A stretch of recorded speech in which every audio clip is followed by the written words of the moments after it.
Okay, remember that they're changing my voice. I'm on Pacific and Locust, downtown Santa Cruz, across the street from where I was before over there on Cooper. This is Proverbs 23 that I'm going to be going over.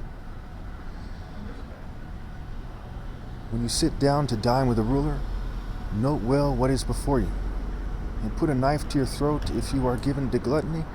Do not crave his delicacies, for that food is deceptive.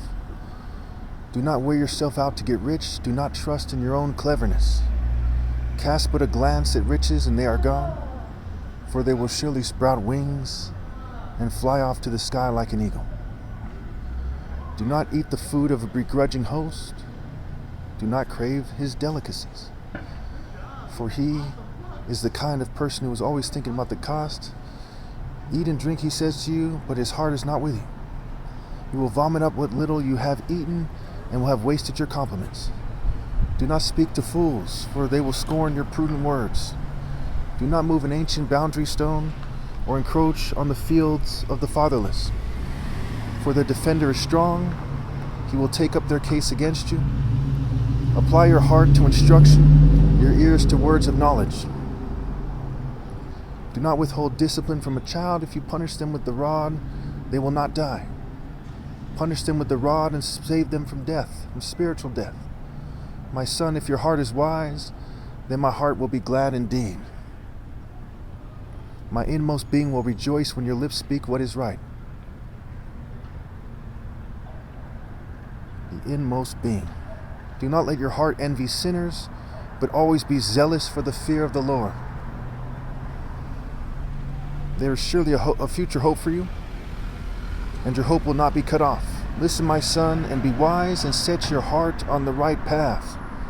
Do not join those who drink too much wine or gorge themselves on meat. For drunkards and gluttons become poor, and drowsiness clothes them in rags. Listen to your father who gave you life, and do not despise your mother when she is old. Buy the truth and do not sell it, wisdom and instruction and insight as well.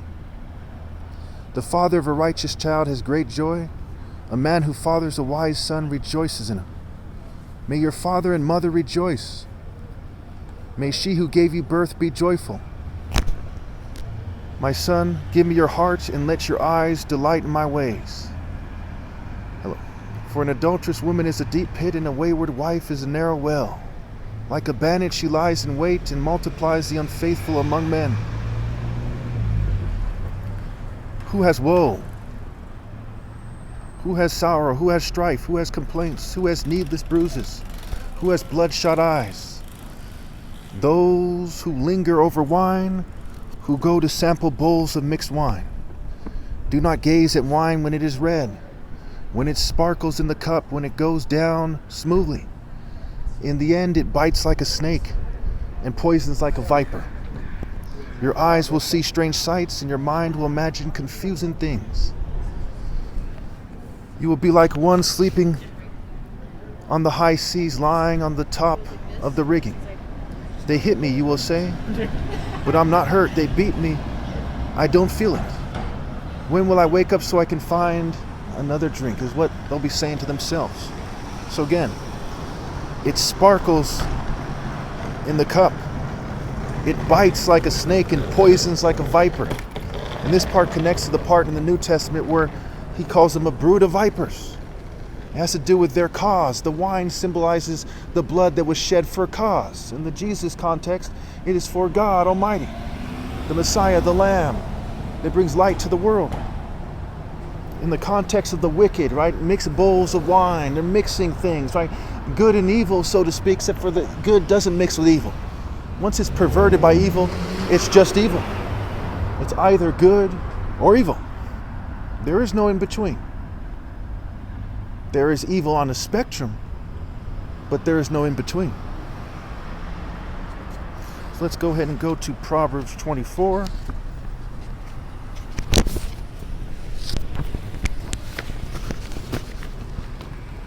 Proverbs 24. Do not envy the wicked. Do not desire their company. For their hearts plot violence, and their lips talk about making trouble. By wisdom a house is built, and through understanding it is established. Through knowledge its rooms are filled with rare and beautiful treasures. The wise prevail through great power, and those who have knowledge muster their strength. Surely you need guidance to wage war, and victory is won through many advisors. Wisdom is too high for fools. In the assembly at the gate, they must not open their mouths, their actions. Whoever plots evil will be known as the schemer. The schemes of folly are sin, and people detest a mocker. If you falter in a time of trouble, how small is your strength? Rescue those being led away to death. Hold back those staggering towards slaughter. If you say, but we knew nothing about this, does he who weighs the heart perceive it? Does not he who weighs the heart perceive it? Does not he who guards your life know it? Will he not repay everyone according to what they have done?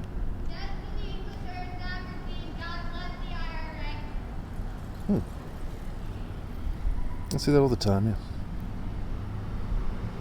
Okay. Eat honey, my son, for it is good. Honey from the comb is sweet to your taste. That's for England. God bless the IRA.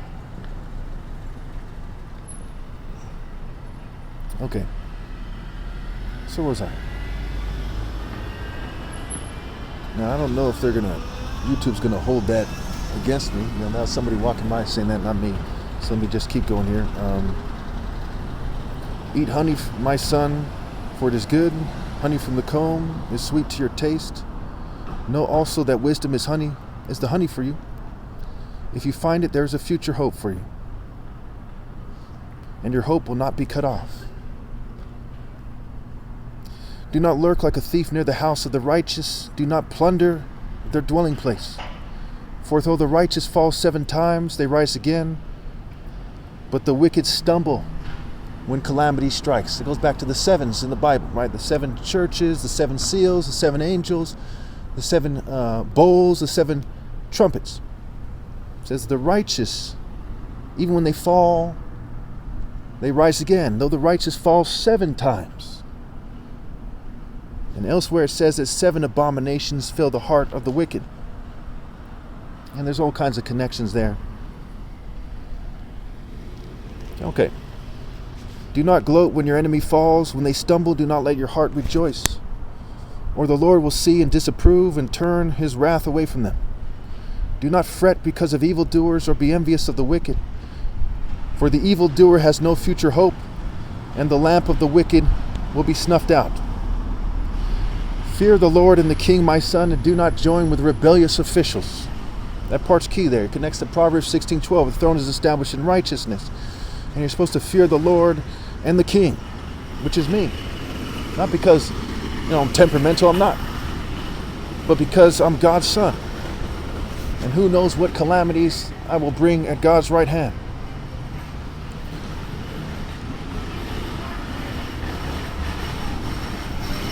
Okay. Further sayings from the wise. These are also sayings of the wise. To show partiality in judging is not good. Whoever says to the guilty, you are innocent, will be cursed by people and denounced by nations. But it will go well with those who convict the guilty, and rich blessing will come on them. An honest answer is like a kiss on the lips. Put your outdoor work in order and get your fields ready. And after that, build your house.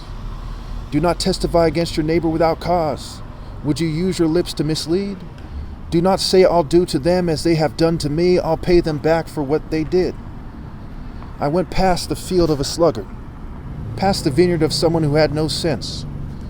Thorns had come up everywhere. The ground was covered with weeds, and the stone wall was in ruins. I applied my heart to what I observed. I applied my heart to what I observed and learned a lesson from what I saw. A little sleep, a little slumber, A little folding of the hands to rest, and poverty will come on you like a thief, and scarcity like an armed man. The spiritual arms of the top martial artist, which trample the wicked regardless of their opinion, regardless of what they want to hear. And they had said something like, okay, nobody wants to hear that, doesn't matter, you are mere females in rebellion. How can you then say something you expect me to care about more than my own opinion? And I'm the top martial artist ever possible. How could a couple mockers' opinions be greater than mine? With all humility to God Almighty, when they fire at me in a way that suggests that I should care about their opinion more than God, or more than my wise insights and judgments, okay, then I'm going to fire back. And I'm going to fire back into the atmosphere of their community. And God, through me, will trample the spirit of their community. See, sin condemns any people, is what it says in Proverbs. By the blessing of a righteous, by the blessing of the Son of God, a city is exalted. But sin condemns any people. And it's sad that the government wants to organize operations against me. And for what? How does it benefit them? It doesn't. It is to their extreme disgrace and to the disgrace of their families. So with the adversity still in the air, let me conclude by saying this. Blessed are those who died for righteousness' sake, and cursed are those who clung to the earth like a snake, like the devil when he was hurled out of heaven and smashed into the ground. Cursed are they who shrank to fit, and blessed are the righteous who died for God. Martyr, more tears, more tear. So as you see, I handled that pretty well. When they fired at me, someone else earlier had said to shut up with a group full of friends, right? And I handled that well as well. And now my battery's running low, or else I probably would do another chapter. I went further than I wanted to go to today, and that's good. That's a good thing. I finished chapter 24, and I was going to only go to chapter 20, which makes my job easier tomorrow. Of course, it's my duty, not my job. God assigned it to me.